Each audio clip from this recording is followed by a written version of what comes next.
السلام عليكم. لا تنسوا الاعجاب بالفيديو والاشتراك في القناة تشجيعا لنا لنستمر بنشر المزيد إن شاء الله. تحية طيبة مشاهدينا الكرام متابعينا في كل مكان عبر قنوات بي ان سبورتس. معنا تواصل من خلال إثارة تشامبيونز ليغ توب 8 هنا في العاصمة البرتغالية.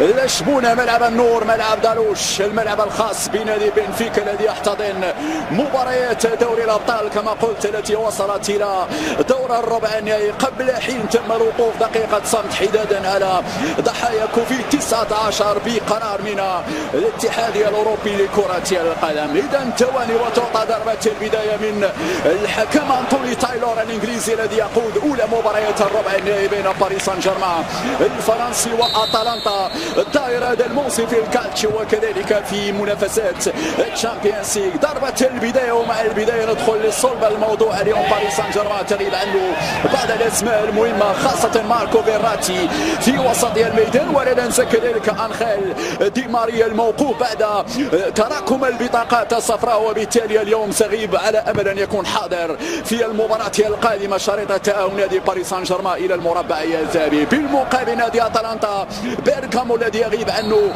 الحارس كوليني بسبب الاصابه، وحتى لا ننسى إليشيتش واحد من الاسلحه المهمه بالنسبه لجان بييرو غاسبريني امامنا على الصوره، ولكن المناخيه تختلف تماما عن باريس. بينما لدينا فرصه لنصر نادي اتلانتا وكيلو نافاس في المتابعه. اول كره وهذه فرصه باريسيه تمشي نيمار، يمشي نيمار هو جول هو جول هو جول هو جول. غير معقول يا نيمار، وجه لوجه مع الحارس سبورتي اللي يضيع فرصة افتتاح باب التهديف. شوف اللقطة مرة أخرى، صرابيا من مر هذا الأسلوب مشاهدينا الكرام. تنطلق هذه العملية من ساباتا، عملية المرور، لكن دفاع والهجوم حاضر. إدريس يلعبها عملية التمويل بحث عن نيمار، ولكن كرة تطول للحارس سبورتي. ماذا كرة غوميز، ماذا سيفعل؟ يرفعها وخطيرة يا كيلور يا كيلور يا كيلور يتعمرق في هذه الفرصة مشاهدينا الكرام. هاي الأعادة نعم خطير جدا هذا اللاعب غوميز، يفعل القائم الثاني فرصة خطيرة كيلور يا كيلور وكيمبيمبي في نهاية المطاف. نعم التصدي الثالث لكيلور نافاس وحده يتحدى الدوري الإيطالي وفي الشامبيونز ليغ. محاولة المرور والحكم يصفر خطأ بالفعل. حكم يصفر خطأ بعد التدخل عن طريق اللاعب غوميز مرفوعة الراسية، ولكن مرت بعد ذلك جانبية مباشرة إلى ضربة مرمى. التمريرة هناك على الرواق اليمين العرضية والكرة تتحول مباشرة إلى التماس يا ماورو إلى تمريرة يطلق صرابيا، لكن أقرب لعبها تيبور في نهاية المطاف. يربح ركنية أم ركلة مرمى. صرابيا يقول نيمار راح نيمار ونيمار وينك يا إيكاردي وينك يا إيكاردي. هذيك باريس سان جيرمان عملية المرور في خطأ نادي اتلانتا. غوميز يقطع هذه الكرة الراسية سهلة لكيلور نافاس في نهاية المطاف في تابع هذه الكرة داخل منطقة الجزاء. صرابيا العرضية على الجهة اليمنى، محاولة المرور من كيرير والعرضية ونيمار العرضية. اللقاء يكون بين الذهاب والإياب، لكن في نهاية المطاف هذا ساباتا كيمبيمبي خطيرة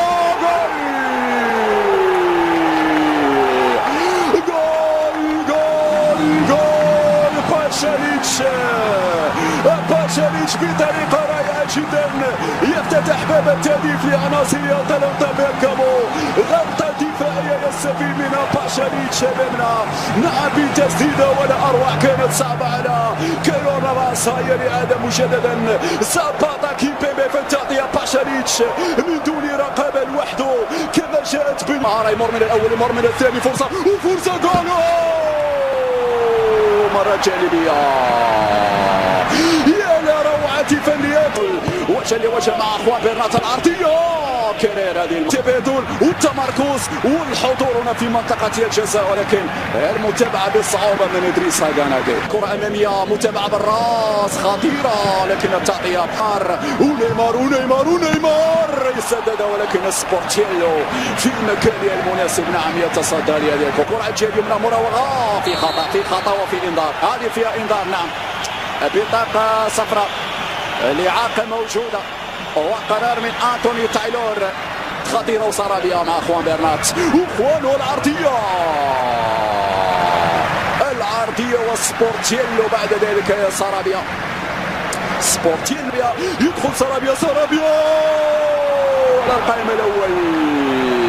على القائمة الأول يا مارو يا إيكاردي ضيع فرصة التعادل فرصة باريسية فرصة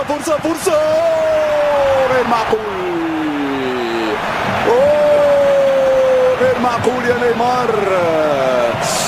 معقول يا نيمار كانت عند إيريرا يصعد كيرير عالية يا كيرير والعرضية من كيرير ولكن كانت قوية صعد نيمار في تنفيذ نيمار يرفع كرة في اتجاه ماركينيوس ولكن مرت عالية مباشرة تترك له الثغرة فهو قادر انه يسجل في هذه اللحظات. أنتوني تايلور يعلن على نهاية شوط المباراة الأول. ماذا في مفكرتك وجعبتك يا توماس يا توخيل رغم المعاناة ولكن عنده إصرار اليوم على قلب الموازين في الجولة الثانية. إذا نهاية شوط المباراة الأول شوط تكتيكي وشوط ممتاز.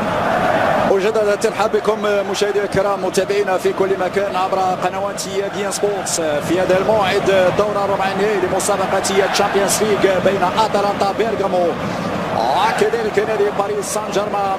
ماذا تحضر يا توماس يا توخيل مع بداية الشوط الثاني وهل يكون مبابي أول البدلاء قبل صافرة الحكم أنطوني يعلمون مدريسا والمتابعة من سبورتيلو في نهاية المطاف.